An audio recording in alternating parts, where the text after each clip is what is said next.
Papa, can you hear me? Why does it feel like we're getting ready to interview somebody who's like in an undisclosed location, who has like secrets through WikiLeaks that he's getting ready to that's what it feels like when he jumped on, man.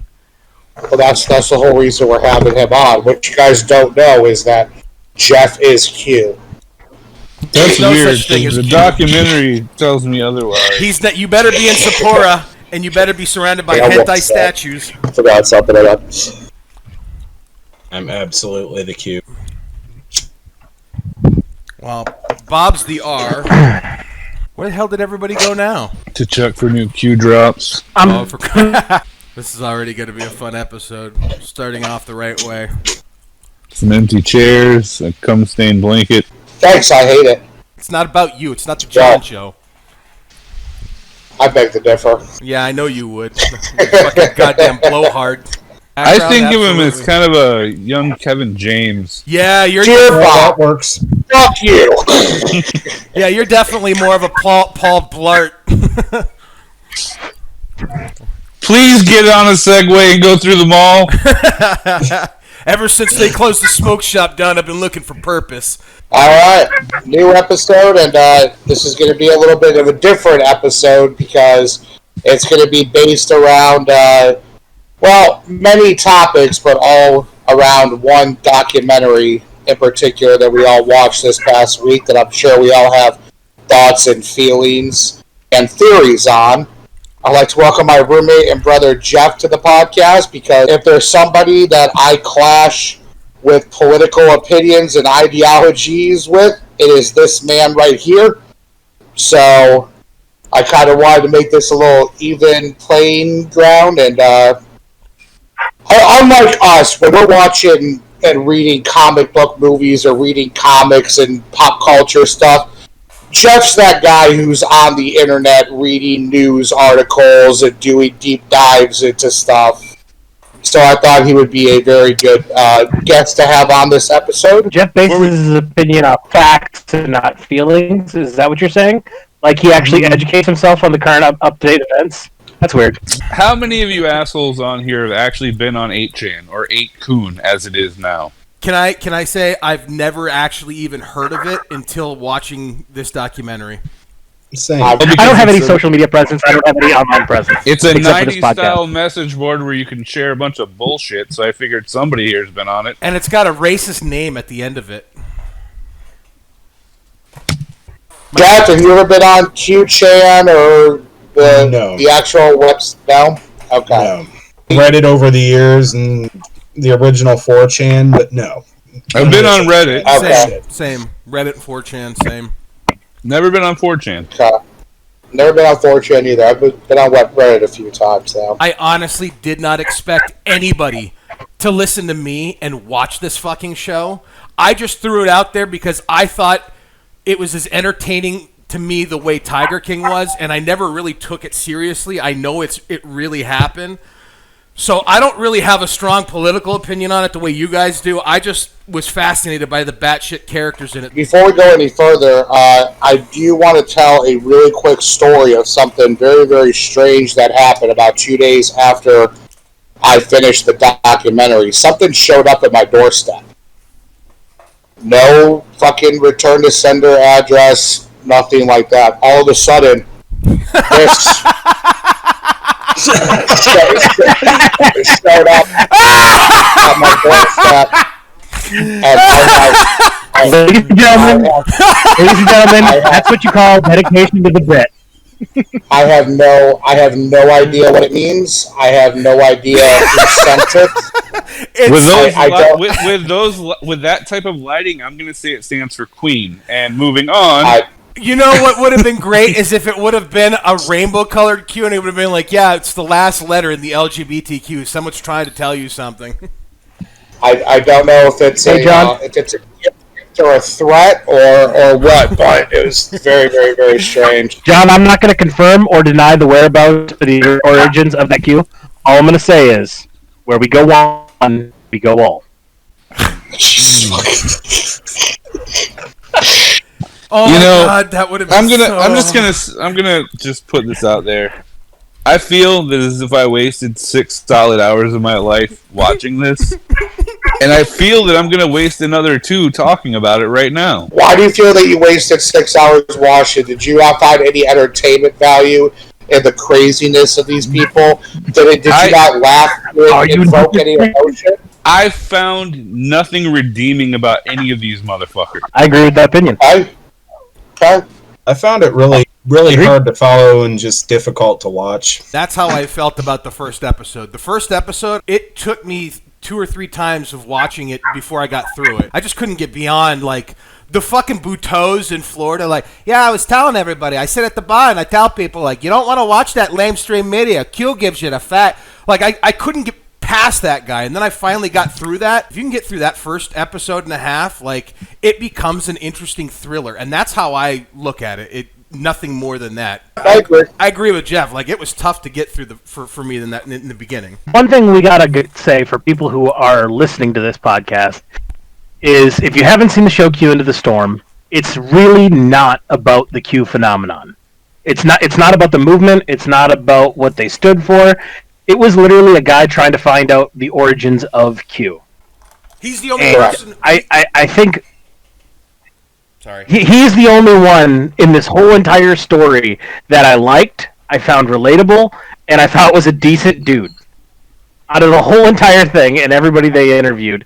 And everybody here knows I don't like Fred, and I'll get way more in depth on my opinion on Fred and why I really hate Fred. I didn't like any of them. We're gonna fight. But yeah, dude, the moment Fred realized he fucked himself with the whole gonna go after Jim thing, and he called up the show creator, the director, producer, whatever, and he says, so can you come help me move back to LA? Like, the look on his face of like, fuck, what did I get myself into? Like, it's not his responsibility to move that blob back. You see, the show lost all journalistic integrity with me. If you're trying to make a docuseries and be a legitimate journalist, how do you interject yourself in it by helping the guy? I agree with that as well. Yeah, that's like a very, very, very solid point. So, what's your guys' opinion on the documentary filmmaker? Do you think he was on a certain team? Do you think he was trying to be... It's hard to separate your personal thoughts and feelings on something. I think he started out with good intentions, but his personal feelings got tied up in it very quickly, and any sense of fairness in it went out the window. So you think he was like... I agree. All the way? Oh, absolutely. See, I didn't take it that way at all. Yeah, neither did I. The way I took it was, I think he figured out who he thought Q was, and he thought all things pointed to Ron really quickly and really early, and then realized, oh fuck, how am I going to fill the next 6 episodes of this special? Yeah, how am I going to figure out the next 2 years of my life? Yeah, how did he fund this? All the flights he took to Malaysia and everything else, who paid for all of that? My guess is HBO. The producers of the docuseries added... The deep state, man. If you paid attention to Q, you'd know this shit, man. It's all fucking hidden in the goddamn creepy old Joe Biden's fucking pockets, man. And it goes further fucking back, dude. I don't know. It was actually the pizza place where Pizzagate took place. They used all the God. They used all the funding. They used all the funding from the dead children. Point of privilege. So, I just want to get this out right now. Doug mentioned it earlier. How fucking stupid does a person have to be to say, you know, all the media is wrong, but this anonymous motherfucker who goes by a letter on the internet who I have no fucking clue who they are, they tell me the truth. That's who I'm gonna fucking follow, you goddamn moron. Like, who does that shit? Well, going back to our previous conversation about cults.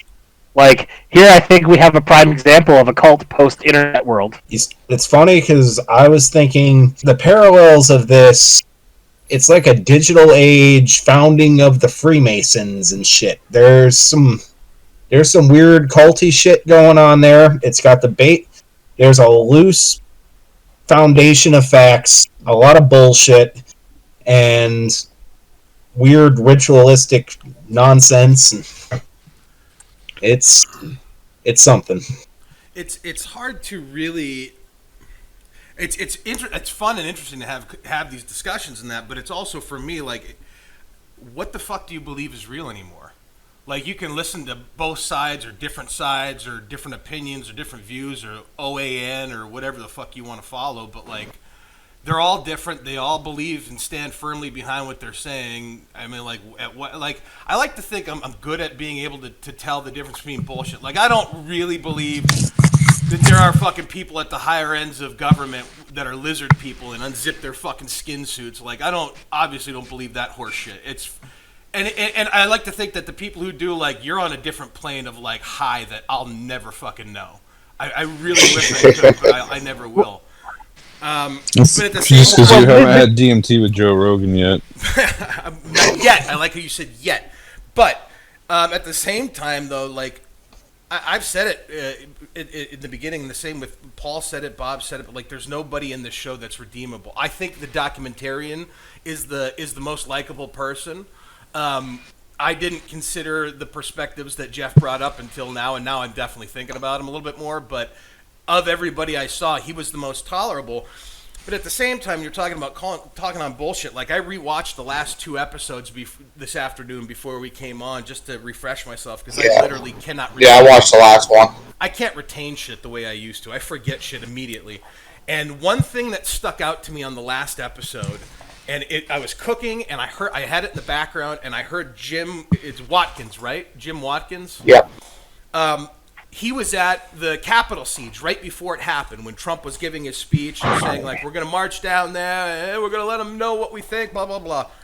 And Jim Watkins is with Cullen Holdback, and he said, I rewound it to listen to it. He says, it's, in reference to, like, Ron, he's like, are you worried about Ron? He says, of course I'm worried about Ron. He's my son, but I'm also extremely proud of what he's doing and what he has been doing. And then he pauses, and I hear him say, it started as a LARP, and now it's going to be in the history books. And I'm like, what the fuck, dude? This is some serious fucking shit to me, man. Watching this documentary it makes me very worrisome of how naive people can be and how quickly the spread of false information can travel in this digital age that we live in. And I think the big fucking argument and the big debate after watching this documentary is, on one hand, you have freedom of speech and freedom of thought and freedom of opinion, but on the other hand, you have the general widespread of false information. False information media is nothing new, though. This has been going on millennia. Since the printing press. Yeah. I mean, there's since before the printing press. I mean, in American history, we started a war with the Spanish over complete utter bullshit. Yellow journalism. This is nothing new. This shit's been going on forever. It comes to a point where you got to make a decision. Do you want freedom or do you want safety? And do you want the safety against misinformation, or do you want the freedom to have the misinformation out there and give every individual person the right to decide what they believe is right and wrong? This is all my opinion. I just want to go one by one, and I want you guys just to answer yes or no. Do you guys consider 8chan, where you can say anything you want anonymously, free speech? Yes. Okay, well, we got to talk about the context of it. It's a private company. Now, when you say free speech, as me and John have discussed on this podcast before, you have to differentiate between free speech in the government and free speech in the public forum. Correct. So 8chan was built as a free speech public forum platform.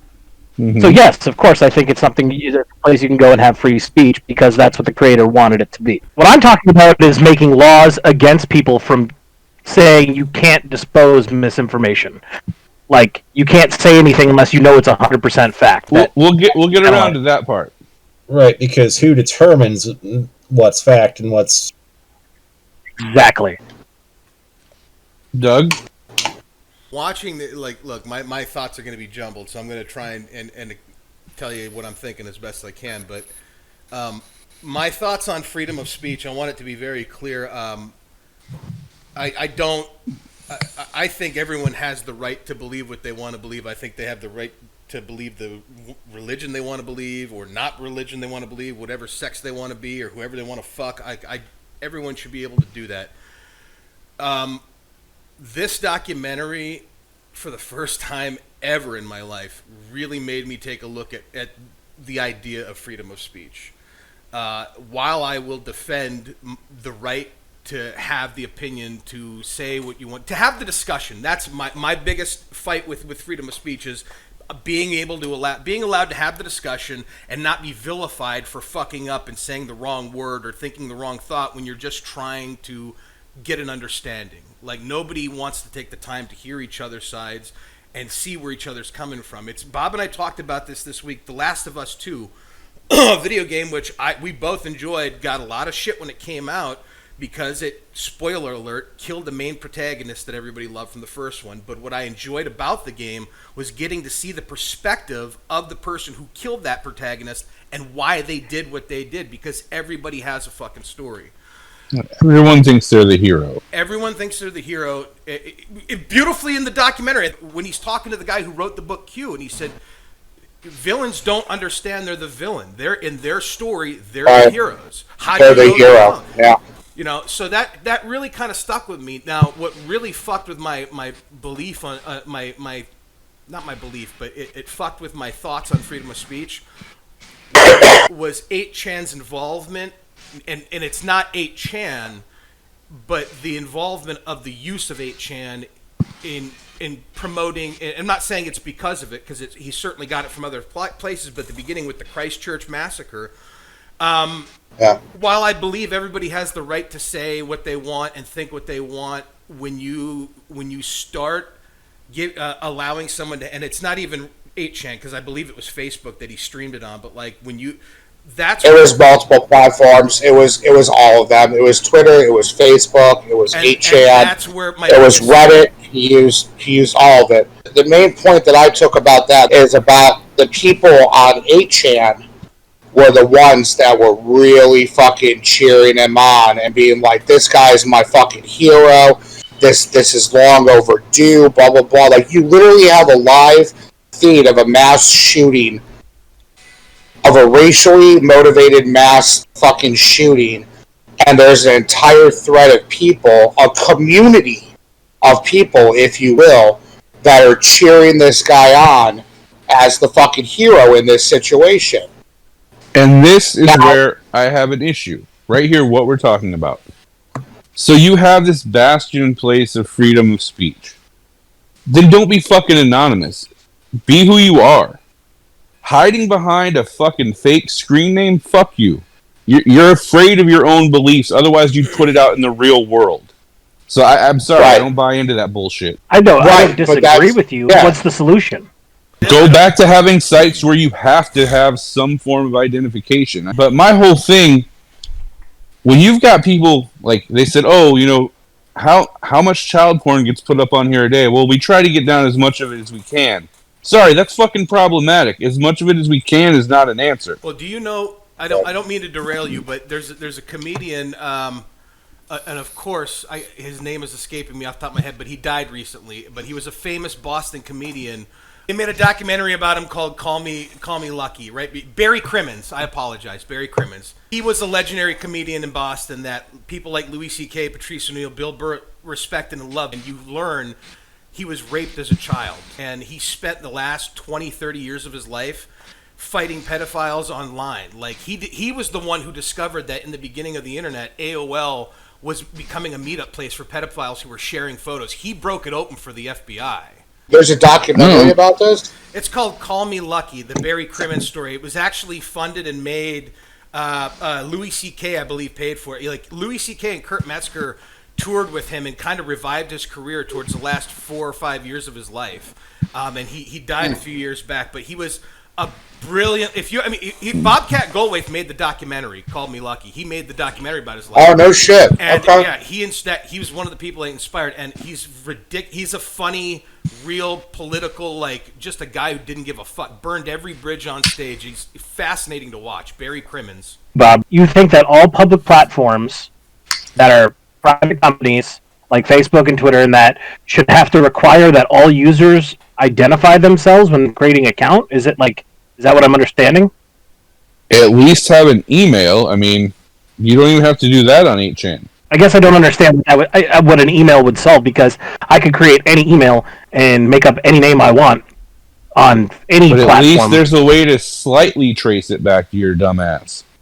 If you're a fucking pedophile and you're doing all this horrible shit, at least there's some way to kind of trace it back to you. Even if you're using a VPN, you're still leaving a digital footprint. Yeah, I guess what I'm asking is, you're pro in the camp of you don't have a Fourth Amendment when it comes to any digital information. Is that what you're saying? Look, I'll take it straight to the street. All these people who go to these marches with their fucking faces covered, quit being a bitch. Take the hood off. I'm not disagreeing with you. I'm not disagreeing with you on that, and I'm not necessarily disagreeing with you on your point of view. But you got to realize, first off, the internet is global, so you're dealing with different jurisdictions. The only one I give a shit about is America, obviously. So what you're saying to do is, you are inherently saying that you need to violate people's Fourth Amendment right in America. Sure, fuck it. I totally that I cannot get behind. That's a scary, slippery slope there. Dude, there's lots of scary, slippery slopes. I mean, everyone pull up your... You can't. Let's go on 8chan right now.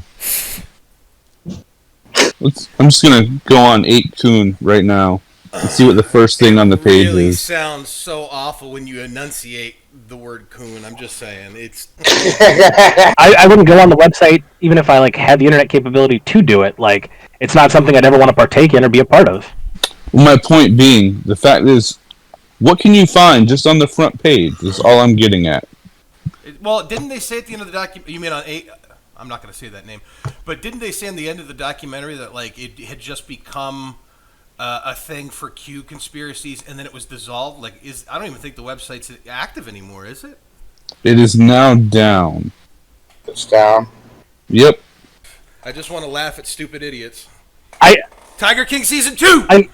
I get where Bob's coming from. I just can't get behind ever giving up any more of the rights we hold dear as Americans. And it just seems like lately people are so willing to hand them over. And I'm always a liberty over safety kind of guy. But that's the other thing. Absolutely. Personal responsibility should trump everything else. But where did these rights come from? That's the other thing I thought about. Some old white dudes wrote them down. I've heard, but see, I don't believe in God. God? No, did you say God? But I don't believe in God. And what? I'm not denigrating anybody who does believe in God. But when you say that, okay, well, what about people who believe in Muhammad or people who believe in Buddha or any religion? Well, that goes back to what I was just saying. Using the word God is a horrible thing, and their Constitution actually says unalienable rights endowed to us by our Creator. So if you don't believe in a creator of any kind or form, then I guess you're in the camp that you're talking about, Doug. What if? But anybody who believes in any form of creation. What if the Matrix 4 that's currently in production is about all of this, and the creator is actually the architect? Okay, so what if it's they're granted to us by the creators of this Constitution? Okay, then how do I get out of this simulation and back into the girl in the red dress? How do I get to that? I want to go back to the steak. The ignorance is bliss. How do I get there? I know the steak isn't real. I know that. But full disclosure, I don't know if you guys know that Saving Private Ryan is on Netflix and they're taking it off April 30th. So I will, which led me to another rewatch of Band of Brothers, and I'm on the last episode of Band of Brothers right now. And going through World War II history again, it's just everybody uses Hitler as a bad guy. And I have been called Hitler by so many people in the last couple of years, it's ridiculous, just because I believe in liberty over safety. Which I think is so funny is, the first thing Hitler did when he took office was immediately take away guns from all citizens and immediately start controlling speech. You didn't have free speech. Those are the first two things Hitler got rid of when he took power. And I don't understand why people think that taking away independent freedoms is how you create a utopia. It's not. You're putting your trust in people, and people are fucking flawed. Individual responsibility should be the only thing that guides your life. 100%. You've been called Hitler many times in the past 2 years? Past 4 years, absolutely. It's one of the reasons I got rid of all social media. Who are you hanging out with that's calling you Hitler? Us. Or were you like telling you, Gideon the Oven? Why were they calling you Hitler? Have you ever had a conversation with anybody who has a complete disagreement with you and are so emotional and passionate about it? It's ridiculous. I've lost so many friendships in the last 5 years. Constantly. Me and this guy have. I mean, we're brothers. We love each other, but we have gotten into full-blown, violent, fucking screaming attacks at each other talking politics before. Yes, but at the end of the day, you can still say fuck it. All bullshit aside, I still love you, man. You know what I mean? Like, obviously, you two can still cope even though you have disagreements. There are people who can't cope. There are people who are literally, if you voted for Trump, you are Hitler, and I never want to talk to you again. Oh, fuck that. And there's the same people on the right too. I'm not saying it's only on the left; it's also on the right. I'm not defending one side or the other. That definitely does go both ways. I've met and I know people who are in the MAGA crowd that completely disassociate with anyone who's got some slight liberal tendencies to them. I don't know how we solve this problem. It's fucking. My solution is very simple for myself. I'm just going to continue to surround myself with the people I like and care about and love. I'm going to keep being the same person I am, and one day this is going to stop beating, and I'm not going to give a flying fuck about any of it anymore. That's how I'm choosing to go through the rest of my life. I can't disagree. I want to see when Paul comes back if he can, without looking it up, explain the Fourth Amendment. Yeah, it's the for Unreasonable protection of search and documents and seizure. everything else. Yeah, Paul's headset's wireless. He may not be on camera, but he can hear you. Okay, keep going. That's exactly what it is. It's the right of personal property. I'm reading against the entire amendment right now. Okay, we'll read it out loud for the class. The United States Constitution is part of the Bill of Rights. It prohibits unreasonable searches and seizures. In addition, it sets requirements to issuing warrants.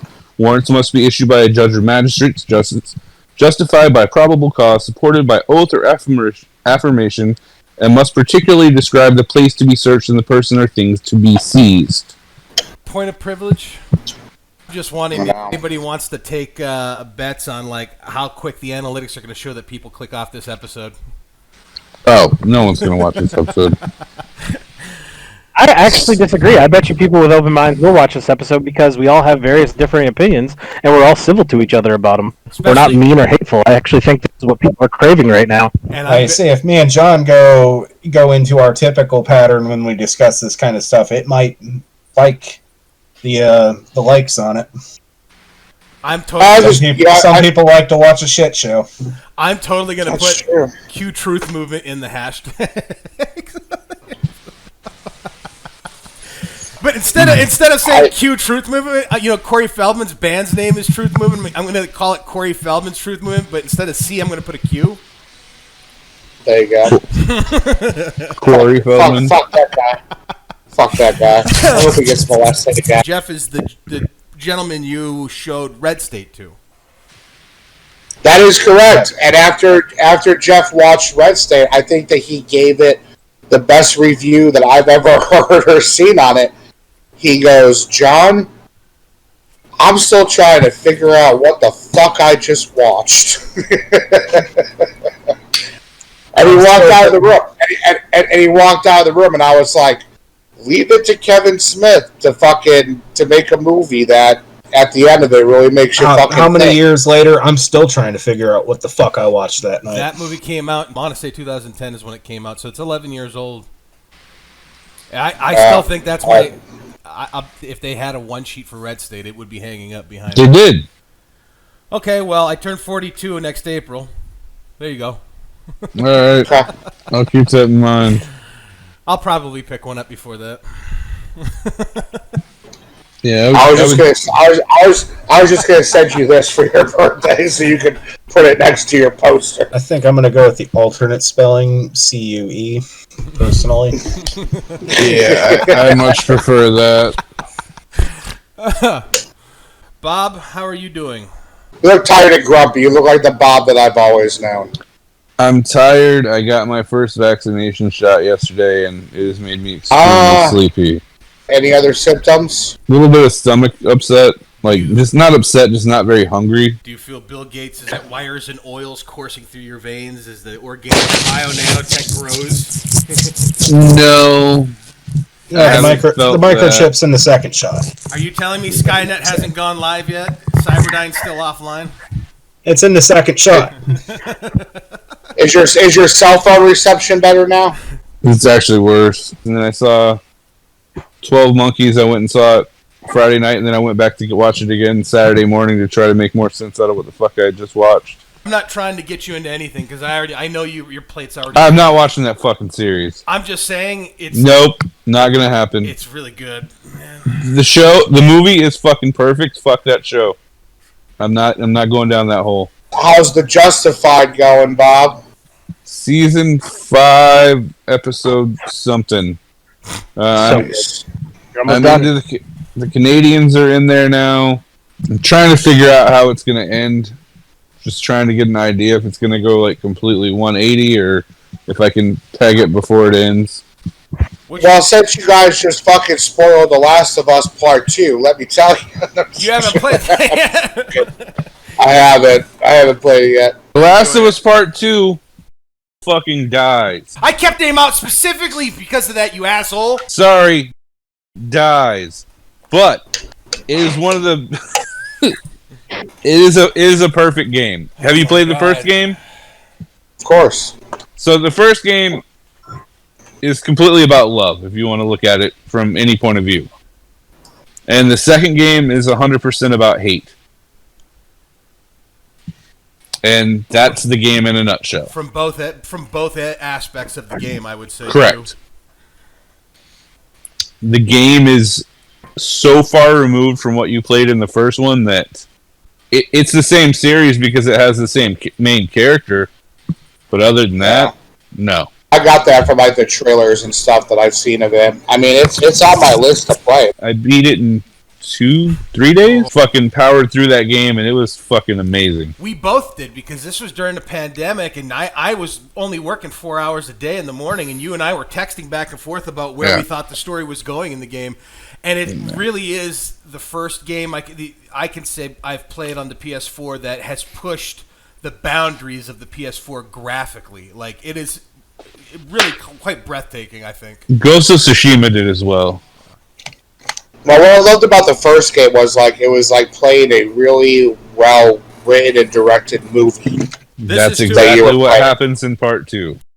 Alright, so this was an argument that me and Jeff had. So me and Jeff were talking about, Twitter banning President Trump, people with their stories, stuff like that. And God, your beard is so fucking loud. I'm sorry, that's my fucking face here. Do you have sandpaper? Have you seen my beard? Do you finish wood with that, or you just like... I could, yeah. It fucking sounds like it. When you go down on your wife... You gotta condition that shit. Trey Holmes is like, Jesus. Oh, man, that poor woman. Dude, think about it like this. When we're done, like Dexter would have to come through and check the blood spatter pattern. Oh my God. And I am done.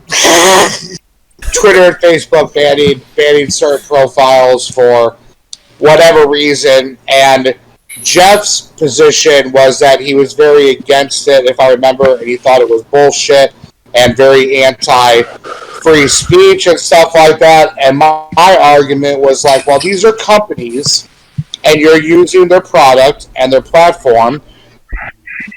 You sign up. You agree to terms and conditions.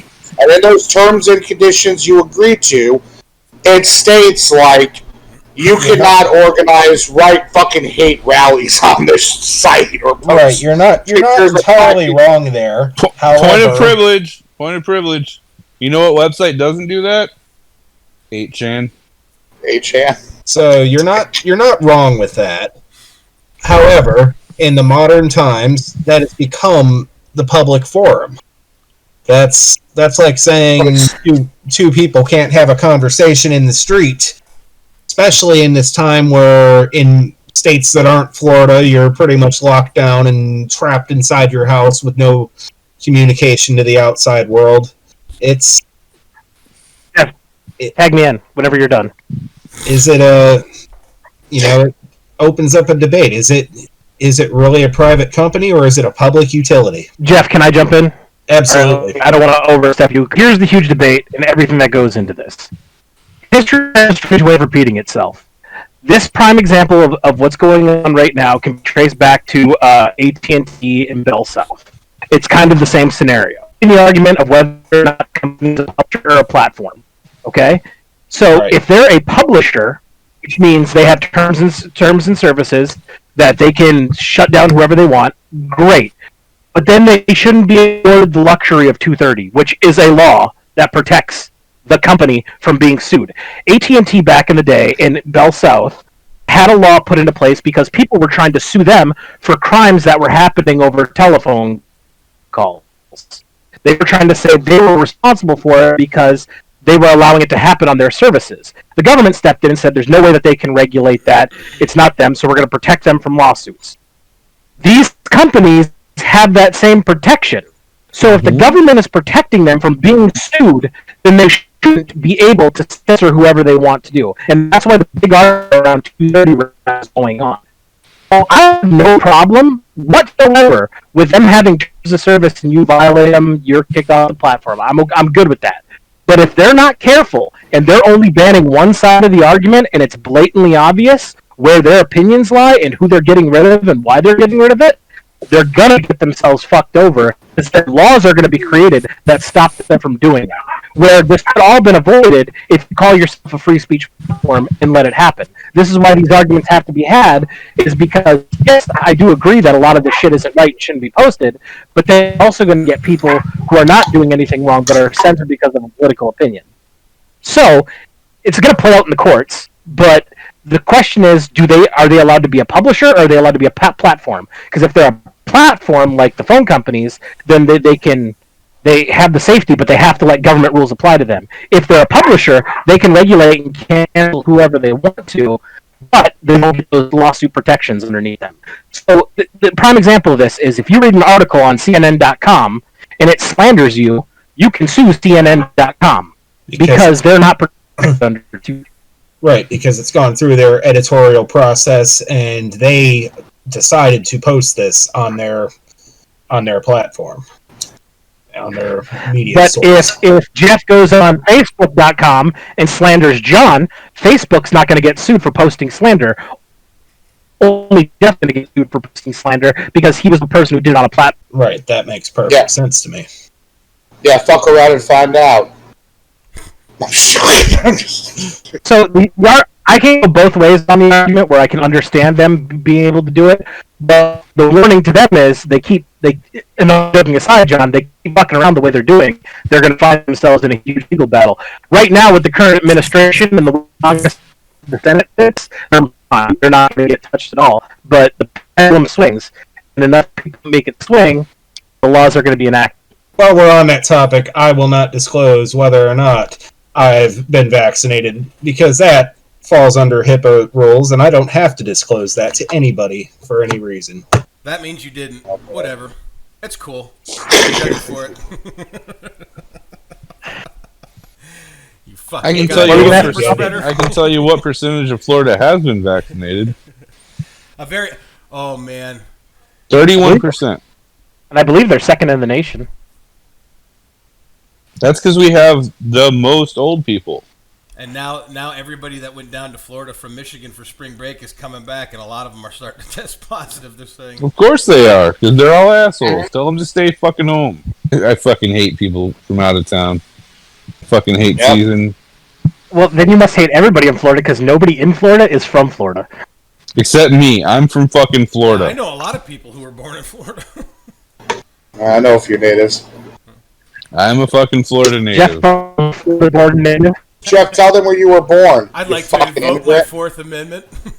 Well, my father was serving in the United States Navy, and I was born abroad at the U.S. Naval Base in Naples, Italy. I'm an American citizen. Born to two American parents on a U.S. Hey, I wanna naval get- base in a U.S. naval hospital. As a Navy guy, I have to ask a question. Did you get Mom a Asian? hand job there? Oh, throwback. All right, so what's the question? Is your mom Asian? No. My dad was a Navy. He never stepped foot on a ship. He was always on land fixing shit. Okay, so I'm gonna just go back to this fucking shit show of a show I watched all week. I'm gonna ask each one of you, who was your favorite character, Paul? The one who I thought was the least shitbaggish would have been Ron, the father. No, that's You're out of your Ron was the fucking son. mind. Ron was first the of all, son. Ron was the son. Ron- Jim was the father. Oh, Jim. Oh, I'm sorry, fuck Jim, the father. Jim. I love you, but you're Fuck Jim. fucking wrong on that one. No, you're not wrong. It's your opinion. Putting aside the fact that he's a shitbag human being, what was he in this whole mix? He was you like the way he did his business or not is one thing, but at the end of the day, what he stood for was free speech, and he got ahead by any means necessary. But he wasn't petty, and he wasn't reactive as petty, which was my big issue with Fred. If you want to get into the worst, our least favorite characters, Did we watch the same show? I don't think he was petty. What part was he petty? Okay. I will do anything I can to crush Fred. That's fucking petty right there. Did he start the fight? It Did he doesn't start matter the fight who with starts a fight. Oh, it absolutely matters. No, it doesn't absolutely fucking matter. Are you fucking kidding me? Sure it does. First of all, his business, which made abundantly COVID. clear, was losing money the entire time. So you Not can a get pig that farm. out of there. Not a pig farm. His pig farm was funding the whole operation. Yeah, which he sold to buy some bullshit in fucking Iowa or wherever, so he could piss off that governor. That guy's a fucking piece of shit. He was a patriot. Oh, why are you living in the fucking Philippines doing your business out of there, you fucking asshole? Fuck you. I can't stand that guy. Tax loopholes. I never said he was a Business. patriot. He I said he was was a going to say fucking it's tax patriot. loophole. First and foremost, I'm not mad at him about the Philippines. All of us are doing our damnedest to pay the government as least as possible. And I know, John, you have an opinion on this that you said you wanted to bring up with me. You said it's unpatriotic to not pay taxes. It's extremely unpatriotic to outsource your business to a different fucking country. Yeah, no one likes paying taxes, but guess what? Tough shit, fucking do it. We need fucking roads built and shit. This asshole living in the fucking Philippines, getting hand jobs, really fucking good lady roads. boys. I have a question. How long in our country has there been a federal income tax? 1913. Thank you, Jeff. That means we were somehow building roads and infrastructure all the way up until the year of 1913 without having to impose a federal income tax on every citizen. How do we build have no roads problem and with infrastructure now? The thing is, you don't need income tax to do it. The reason our income tax got into place is because I'll tell you what. Obama. Let's talk about Obama. My favorite speech of Obama. Here's exactly what he said, and it was my favorite speech. He goes, "If I want to know about a freshwater salmon, I can go to a government-funded organization and learn everything I want to know: mating habits, migration, and everything. But if I want to learn about a saltwater salmon, I have to go to a completely different government-funded organization to find out its mating habits, streaming, and that." And when he said that, I was like, "You're right. Why do we have two different federal organizations covering one fish? Why can't they both do the same thing?" The reason our taxes are so high is because we have so many bullshit government programs doing shit that's not really needed for a government to do. Meanwhile, all 50 states also have duplicates of all those programs on their own state level. Yes. Paul, you're a military guy, right? Thank you for your service. You're a military guy. Can you tell me how much one cruise missile costs? Tomahawk cruise missile cost. Yes. How much do we taxpayers $2.5 pay for million. one Tomahawk? $2.5 million fucking dollars for one missile. Yep. But you think the problem is too many government-run programs about fish? What the fuck are you talking about?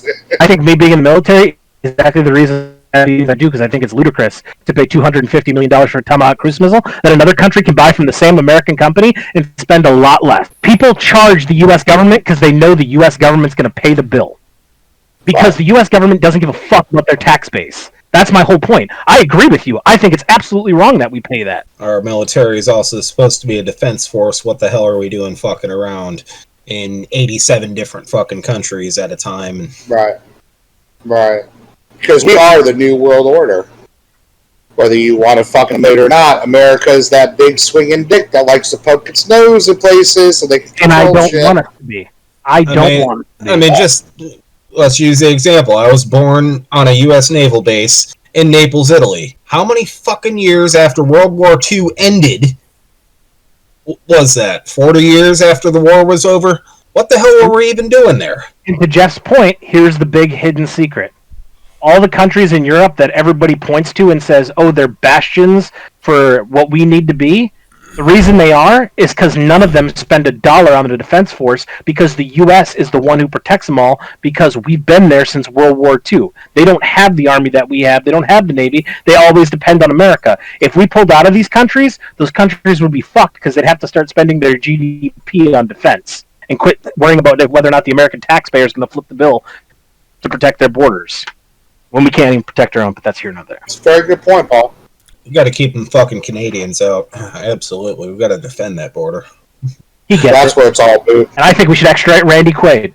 What? Randy Quaid is dodging taxes in America, and he did so by moving to Canada. Good for him for finding a loophole. The shitter was full, so he moved up north. Just like Jim Watkins moved to the Philippines to run his business.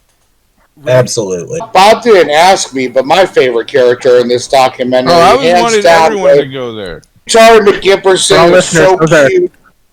I just want to put him in a suitcase and carry him around town with me. Fucking dude creeped me out. I'm sorry. Craig, yeah, he's like Craig from Teenage Mutant Ninja Turtles. He was not sitting inside of an android's belly. He might as well, Ben. This was his origin story. This is when he was a child, like kind of like the Phantom Menace when we saw Anakin as a little boy. Yeah, I hate it a lot. Why? What do you hate about him so much? I had no problem with Fred up until the point, and I had no problem with him, the arguments, once he left the company. My problem came when Jim, Ron, and the other guy, who was the treasurer, whatever his role was, I think his name was, He looked like Matt Hoffman. The reached BMX out, rider. tried to get an hour, and sat down with him, asked him what he wanted, what makes the situation right. Fred tells them what would make the situation right. They comply with what Fred wanted to make the situation right. And then Fred kept the war going, and Fred tried to kept escalating it and pushing it further and further. Fred is the one who escalated everything, and when he got deported and all that shit happened, I had no sympathy for him because it was a fight he picked. He fucked around and found out. Amen. I don't know, man. I just feel like, I don't know, maybe this makes me an insensitive person in the eyes of liberals or maybe even conservatives. So I just figure a guy who's already gotten the shit kicked out of him by God himself or whatever creator bullshit you want to believe. Like, I don't want to pile on to that little dude's life because that little dude's life is already a fucking mess. And yeah, some of it's a mess of his own making, but I could be the bigger man. Quite literally, I could do this.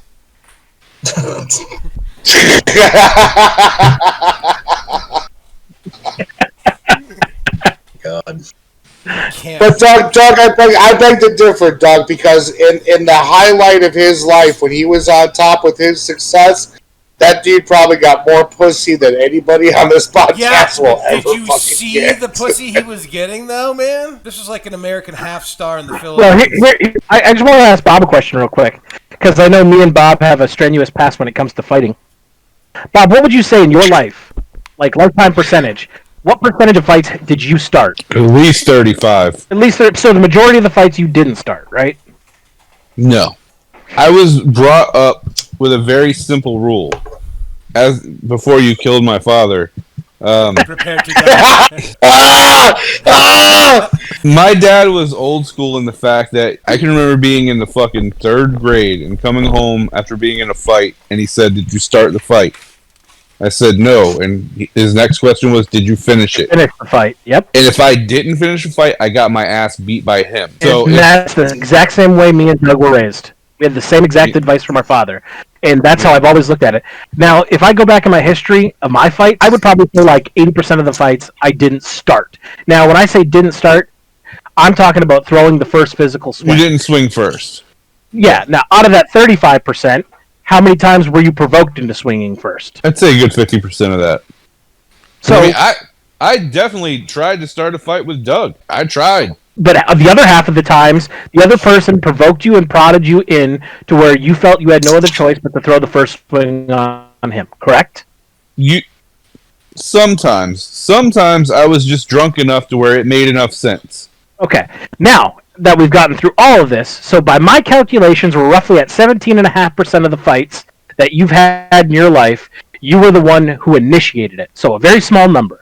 Of that Correct. very small number, how many times did you get your ass handed to you? Probably about 40. Now, did you walk away from those woeing yourself, or did you actually have the competency to know, well, fuck, I got myself into that, I earned it? Dude, I've never walked away from an ass beating and woed myself ever. I can That's remember. why I don't like Fred. I can remember a clear time, and this goes back to the mall days. I'm walking out of, you know where Suncoast was, right, John? You know those double doors? Yeah. I'm walking out of those double doors after leaving the smoke shop. I'd had a bad day. I was really pissed off. And I flung the doors open, and some guy said something. I'm like, well, fuck you. And I turned around, and there was these two giant guys. I'm like, well, I guess this is going to suck for me. And they're like, no, we'll give you a pass. And I was like, cool.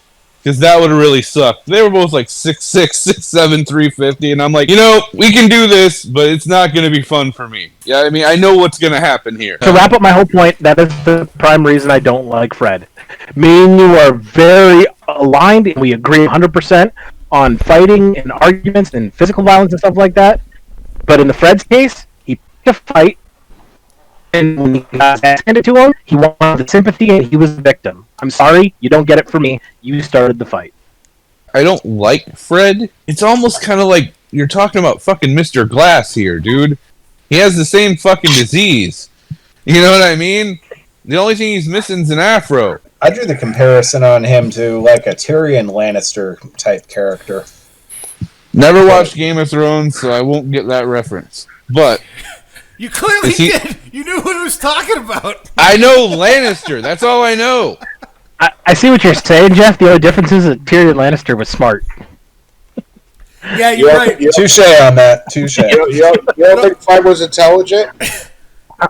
He may have made bad choices, but that dude made more money than I did at the age he was at when he created all that shit. Yeah, he was a fucking innovator. I'm not arguing with that side of his intelligence. What I'm arguing is when Tyrion Lannister picked a fight, he had somebody else do the fighting for him. He engaged the battle himself. See, this is where everyone differs, though. Okay, so he was smart. Not everyone is smart and street smart, correct? Absolutely. Correct. The guy was super intelligent. I'll give him that.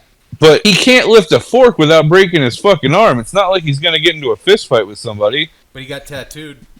That's pretty cool. He also had a butterfly. And he's also using that to his advantage because he knows nobody's going to kick his ass. Old school Of course. I don't know, Dude. man. So he's going to run his mouth more than any motherfucker around because he can do that. Dude, here's the problem, though. If there's a guy who's going to pick a fight with me, and I know that if I flick him, I can collapse his fucking lung, I'm not going to fight that dude. It's there comes a point where you have to say, yeah, I can whoop that guy's ass and move on. I would not engage in a physical, violent fight with Fred. I wouldn't do it because of his situation. But he started an intellectual fight, and he lost and got his ass handed to him in an intellectual fight, which is completely different. Was it an intellectual fight or was it more of a financial fight? I can get my lawyers to fuck your lawyers, and That's what it seemed like to me. I think it was an attorney battle, is what I took away from it. A non-violent confrontation. Jim and Fred. Who has the bigger financial dick in this situation? And clearly he lost. Yeah. The pig farm ponied up. When Jeff's smoking a cigarette, he looks like a wizard when all the smoke is rising. Can I tell you I've been very guarded with because I don't know Jeff and I certainly don't want to upset or hurt his feelings. But when he first jumped on the camera, I swear to God, until he like 40 minutes until he turned his head like this, I thought he was wearing a fucking yarmulke, dude. I thought he was I thought he was like hardcore Israeli Jew. Oh, COVID. Does it make me a horrible person that I have a collection of yarmulkes? Is it not because they're like people you've killed, right? You just collect that? Yeah, my wife says the reason I have them is horrible. A job interview wearing that and they can't ask me to shave. Is that horrible? Not at all. I like it. I back it. I support it. I support anybody who finds a loophole. Do you have any actual Jewish ancestry, or is this just a... It's total cultural appropriation. 100%.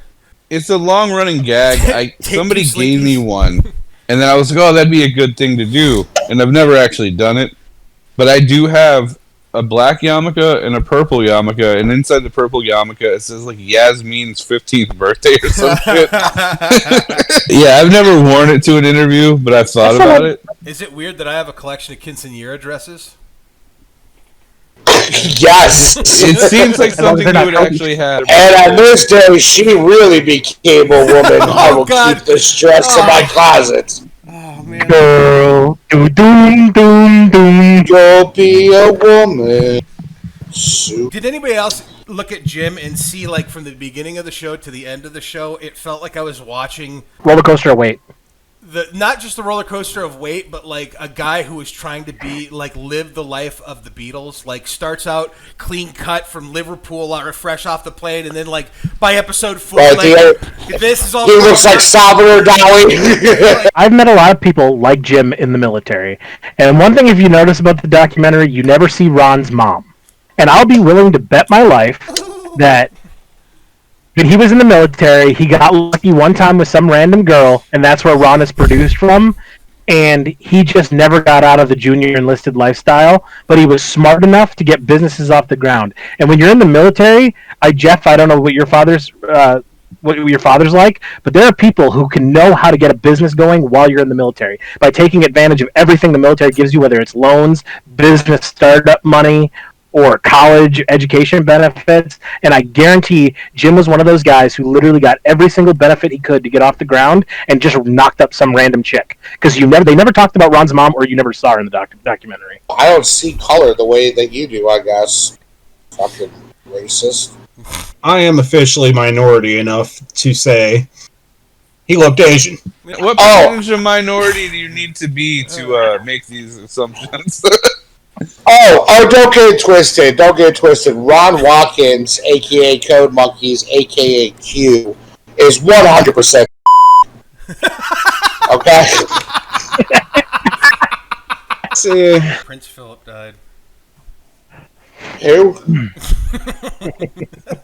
Prince Philip, isn't that the piercing in your dick when you get a barbell through your penis? Is that called a Prince Philip? It's Prince Albert. Imagine if it was Prince Andrew. Then we could have another Q conspiracy on our hands. Never heard of her.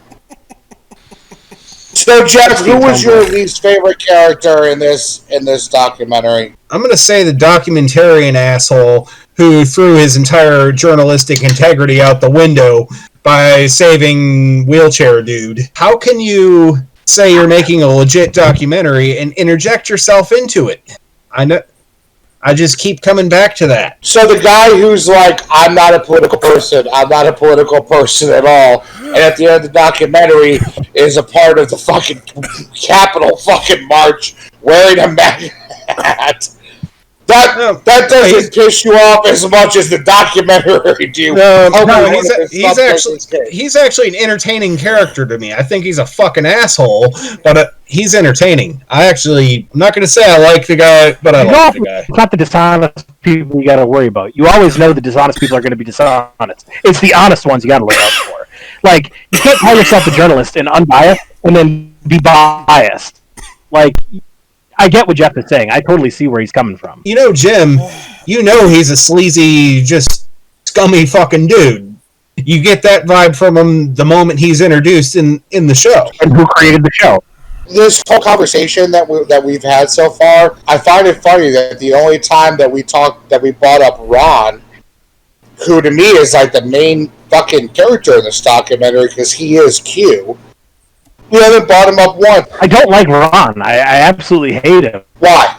Because he's an entitled little shit. Sorry to interrupt. Yeah, entitled little shit. I don't think he started, like it definitely said, I don't think he started Q, but he kept it going for profit. He just kept the lies and kept it going for profit, and I hate him for that. Like I said at the beginning, I didn't like anybody on the show, but the whole thing with Fred and the whole like keeping the fight going, that really bugged me. Doug, least favorite character. they're all pretty unfavorable and unlike. It would be easier to ask me who my favorite one is. Which one would you like to punch in the face the most? I don't want to punch any of them in the face. Jim. I don't want to punch anybody. Jim, easily Jim. But Jim, easily. Jim is very much Jim's personality is very much it's one of these guys, very much like a Matt Gates kind of guys. I don't give a shit what your opinion on the guy is, one way or the other, but I think he's a douchebag. Why would you say that? Well, the way he carries himself, like that's what I'm talking about. When people should be able to call bullshit when they see it. Like he may be intelligent enough to get to the position where he's at, but like he carries himself like a guy who's clearly full of shit, and I think that's how Jim kind of carries himself. He carries a guy like what? Who is that? I don't know. Like when the guy from Mother Jones calls him about the websites he registered 20 years prior, like the preteens and Boba Fett. shit. Boba Fett. And he's like, "Who's that? Boba Fett? I don't know what you're talking about." Like you fucking do. You stop acting like a fucking child. You're a grown man. You've gotten where you've gotten. You don't need to be this. You don't need to be a fucking douche. I don't understand why people want to be like that. I'll never understand it. And that goes for anybody who's like that. It just doesn't seem like it would lend you any favors. Like, I know the old adage used to be, bad press is good press, but it's like, we've owned ourselves with bad press and negativity because we all have made ourselves the star of our own show. All right, so who is your favorite character on the show?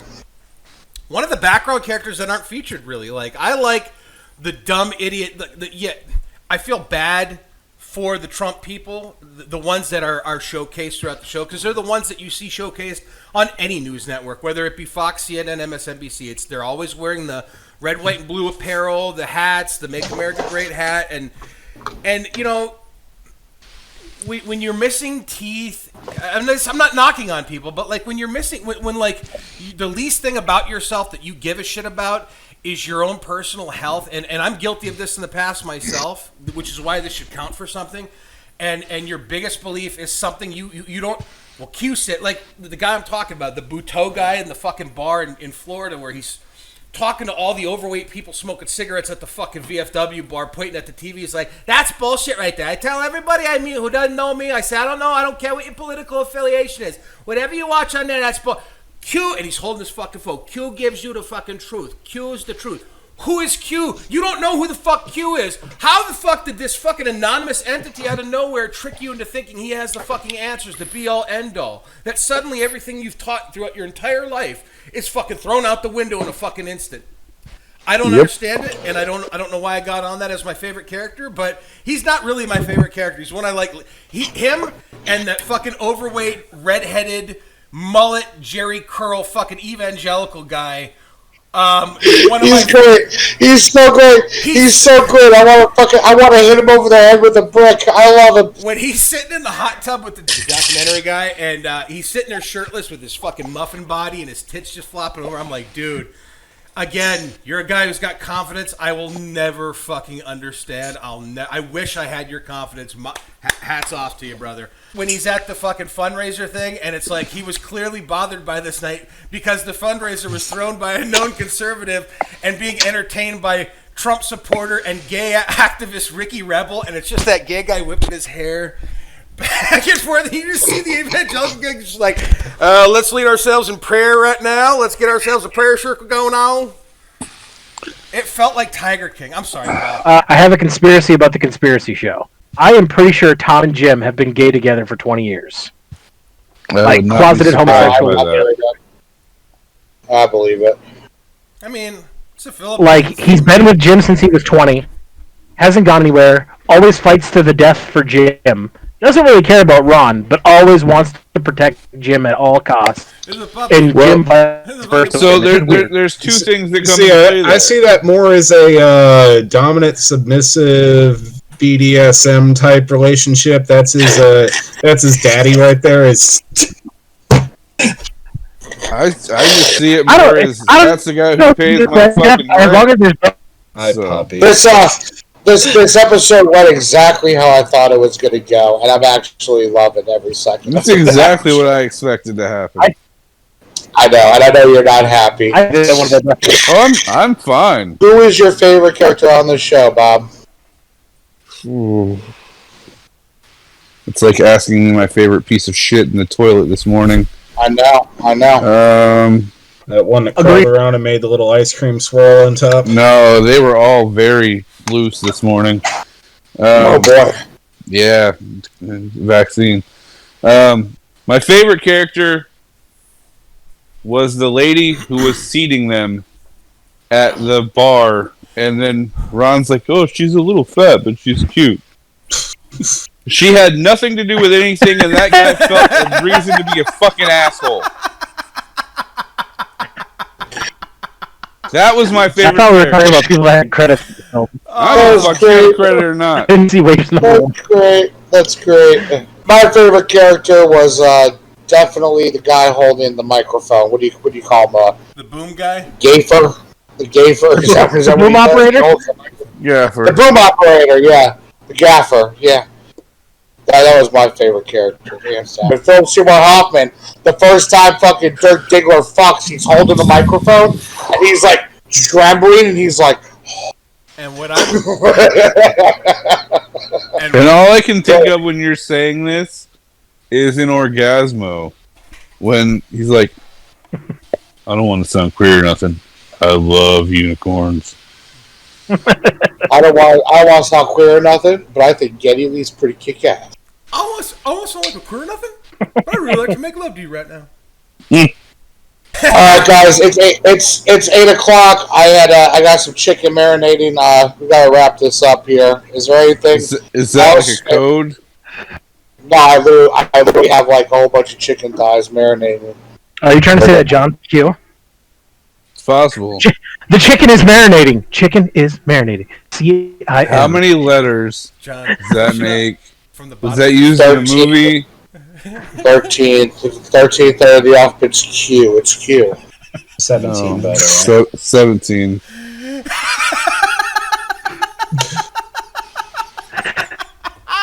It won't turn